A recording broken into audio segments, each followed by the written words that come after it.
ஒரு காலத்தில் உலகின் தொழிற்சாலையாக ஒட்டுமொத்த உற்பத்தி சந்தையையும் தன் கைக்குள் வைத்திருந்த சீனாவுக்கே இன்று இந்தியாவில் தயாரிக்கப்பட்ட உயர்தர மின்னணு உற்பத்தி பொருட்கள் பெருமளவில் ஏற்றுமதி செய்யப்படுகிறது என்றால் அதைவிட புதிய இந்தியாவின் எழுச்சிக்கு வேறென்ன சான்று வேண்டும்?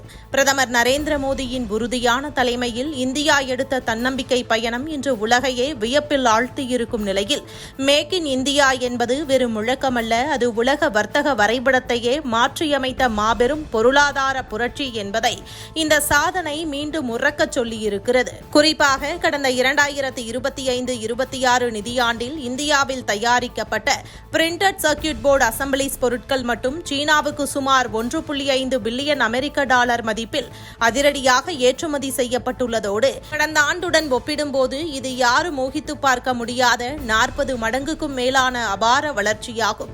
இந்தியாவின் ஒட்டுமொத்த பிரிண்டட் சர்க்கியூட் போர்டு அசம்பிளிஸ் ஏற்றுமதியும் 20 மடங்குக்கும் மேலாக எகிரி அதில் சுமார் 80% நேரடியாக சீனாவுக்கே சென்றுள்ளது என்பது உலக பொருளாதாரத்தில் இந்தியா ஏற்படுத்தியிருக்கும் புதிய அதிரடி சமநிலையாகும். ஒரு காலத்தில் மின்னணு சாதனங்களுக்காக உலக நாடுகளை, குறிப்பாக சீனாவை இறக்குமதிக்கு மட்டுமே நம்பியிருந்த இந்தியா இன்று அதே சீனாவின் சந்தைக்குள்ளேயே புகுந்து உயர்தர மின்னணு கூறுகளை விநியோகிக்கும் வல்லரசாக உருவெடுத்து நிற்பது சாதாரண வர்த்தக உயர்வு அல்ல. இது இந்தியாவின் தொழில்நுட்ப தரம் மற்றும் உலக நாடுகளின் அசைக்க முடியாத நம்பிக்கையை பிரதிபலிக்கும் வரலாற்று வெற்றியாகும். உலகளாவிய முன்னணி நிறுவனங்கள் அனைத்தும் இந்தியாவின் பக்கம் அலையலையாக திரும்புவது தற்செயலானது அல்ல. மாறாக மத்திய அரசின் நிலையான கொள்கைகள், மின்னல் வேக கட்டமைப்பு மேம்பாடுகள், முதலீட்டாளர்களுக்கு சாதகமான சூழல், திறமையான மனிதவளம் மற்றும் பிரதமர் மோடியின் தீர்க்க தரிசனமான தொலைநோக்கு பார்வை ஆகியவை இணைந்து உருவாக்கிய அசுர பலமாகும். இதற்கு மிக முக்கிய உந்து சக்தியாக இருப்பது உற்பத்தி சார்ந்த திட்டம்.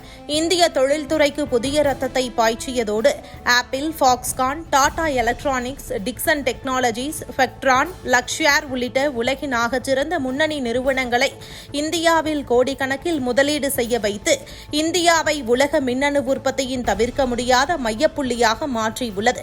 இந்த அசுர வளர்ச்சி நாட்டின் லட்சக்கணக்கான இளைஞர்களுக்கு புதிய வேலைவாய்ப்புகளை வாரி வழங்கியதோடு சர்வதேச அரங்கில் இந்தியர்களின் திறமையை கம்பீரமாக நிரூபித்துள்ளது. இந்தியாவில் தயாரித்தால் உலகம் வாங்கும் என்ற புதிய நம்பிக்கையின் வெற்றியாக ஒரு காலத்தில் உலக நாடுகளை எதிர்பார்த்திருந்த பாரதம் இன்று உலக நாடுகளை வியந்து பாராட்டும் வல்லரசாக உயர்ந்து நிற்பதே புதிய இந்தியா, தன்னம்பிக்கை இந்தியா, உலகம் போற்றும் மோடியின் இந்தியா.